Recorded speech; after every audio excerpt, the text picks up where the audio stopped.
United States has gone through multiple currencies and central banks in its 240-year history. A central bank allows for the expansion and contraction of our currency supply, which affects the prices of goods and services in our economy. Since our latest central bank was created in 1913, $1 US can only purchase 4 cents worth of what it could in 1913. The cost for a loaf of bread has gone up 24 times from 6 cents 100 years ago to $1.50 today. Imagine how much better off Americans would be if prices were not increasing so rapidly. If for decades, citizens could have saved wealth under their mattress. Part of the reason for this price inflation is the change in what a US dollar bill represents. Paper money used to be just a representation of the historical money that is gold, because gold has high intrinsic value. This was called the gold standard and was ended for the United States dollar in 1971. Then we were just left with cash, paper bills and metal coins. Today, only 8% of the world's currency exists in a physical cash form. The digital revolution has made money ever increasingly become more virtual and less physical. With the invention of the internet came some attempts to return to gold-backed currency by representing gold digitally. 2 of such attempts were called e-gold and gold money. The gold-backed digital currency, e-gold, gained some success, with $2 billion in transactions processed at its peak for the 2008 year. This and similar currencies were a challenge to America's monopoly on money, which they will fight tooth and nail to maintain. E-gold transfers were suspended, and they were prosecuted under the USA Patriot Act. Gold money's progress was also halted under government regulations, stopping money transmission from user to user. Revolutionary currencies like e-bullion and Liberty Reserve were also run out of business. The U.S. Treasury and Department of Justice stretched the definition of money transmitter in the USA Patriot Act to include services not even transferring U.S. dollars. No digital currency created yet was safe from censorship.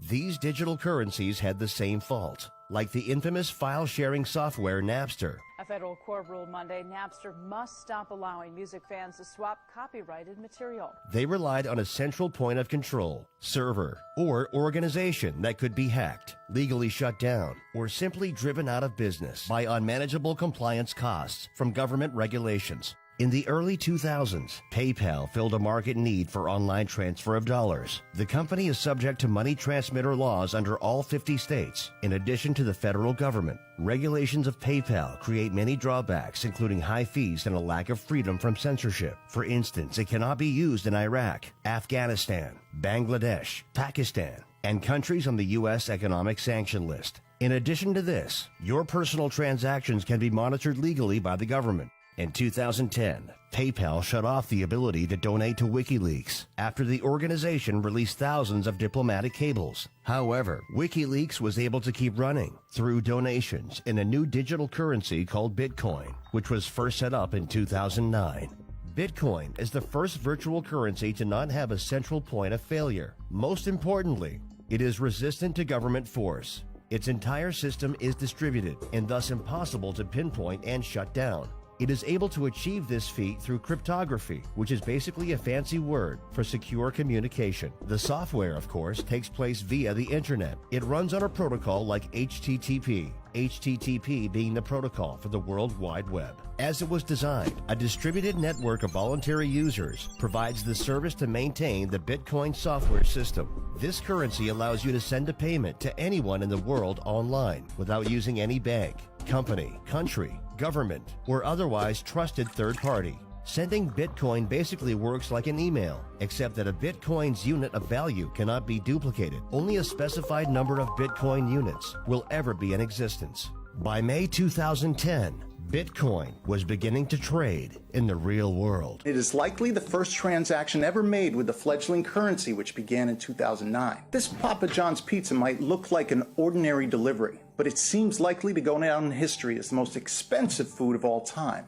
In May 2010, a member pleaded to the community for someone to provide him with 2 pizzas delivered to his residence for his payment of 10,000 Bitcoins. This simple dinner cost the equivalent in Bitcoins of what would come to be worth over $10 million by December 2013. This is how fast the increase in its number of users and recognition has been. Online exchanges have been providing the trade of bitcoins and dollars for years, though many have closed from site security issues and lack of complying with government regulations. Mass adoption, however, will more easily happen from a recent trend that is growing fast. Now, if you haven't heard of Bitcoin yet, it is making international headlines and changing the way we exchange money. It is the first of its kind in the world, and today the Bitcoin ATM was unveiled right here in San Diego. Bitcoin ATMs are deploying worldwide, allowing the sale of bitcoins for cash and cash into bitcoins at physical locations. This machine changes it all by allowing users to get cash out or make deposits to their accounts.